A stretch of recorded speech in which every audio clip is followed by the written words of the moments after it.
There's not, Margaret. Good morning. Good to hear your voice.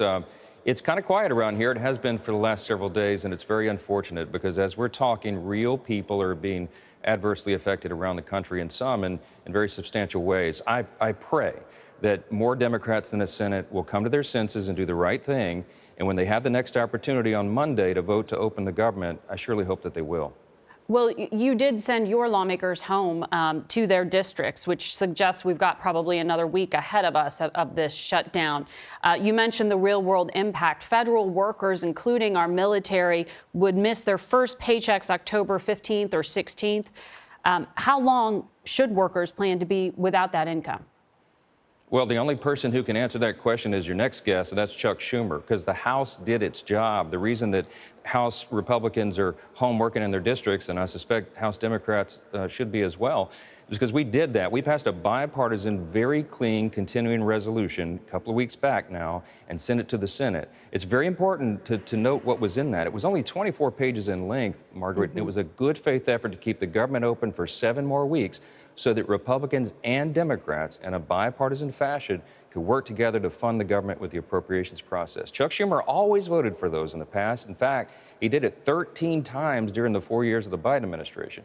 But now suddenly he's commanding his Democrats in the Senate not to do it, and there's one simple reason why. They need political cover from the far left corner of the base. He's afraid, Chuck Schumer individually, ask him about it, he's afraid he's going to get a challenge from the Marxist left in his party because that's the new wave in New York. That's what this is about. Chuck Schumer is trying to show a fight against the president and Republicans, and real Americans are being harmed in the process of this political game. Okay. Well, Democrats, as you know, want to have another conversation in regard to extending some tax subsidies that lower the cost of some health care that's purchased through the Obamacare market. To that point, though, you're talking about the politics of this. Our CBS polling that we released today shows neither party's stance is viewed as worth shutting down this government. The Democrats want to talk about the tax credits. You know, premium pricing is already being set now, even if this doesn't expire until end of the year. Your fellow Republican, Jen Kagan, said raising costs for families with little notice and potentially stripping them of access to care is simply unacceptable. Doesn't she have a point here?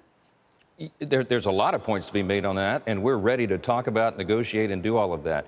But they're trying to create that as a red herring here right now. Margaret, this is a funding bootstrap measure, a very simple, very conventional thing that's been done here all the time. This is the way it works now.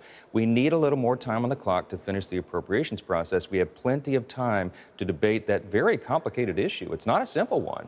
There has to be reforms to that subsidy because there's a lot of fraud, waste, and abuse involved in it. There's 535 members of Congress in the House and Senate. There's probably 400 different ideas on how to fix that, but we need a little time to do it. We're not saying that we won't negotiate it. We're saying turn the lights back on in Congress, get troops paid, TSA agents and Border Patrol agents paid who are trying to protect us, restore the health care programs that are being stalled for veterans and Medicare recipients who are getting home health. It's all stalled now. Restore FEMA flood insurance programs in the middle of our hurricane program and WIC programs for young women. We got to get this fixed now. But just to clarify what you were just saying, do I hear you correctly that you, as Speaker of the House, want to see the tax credit extended at a future date? Is that what you were saying? No, I haven't staked out any position on it yet because that's not how this process works. We're in a deliberative body. Right, I'm asking you your position because you said you would be willing to talk about it. I'm telling you my position. I'm the Speaker of the House. What I have to do is draw consensus among 435 members of my body. I don't get out and project what the final conclusion is going to be. And I've told Chuck Schumer and Hakeem Jeffries most recently in the Oval Office with the president just 5-6 days ago, keep the government open so that we can do that job. We were always planning to do that. Again, the funding runs out December 31st. The month of October is a critical time for us to get to this, but we can't when Chuck Schumer keeps voting to shut the government down for political reasons. That's purely and simply what's happening here.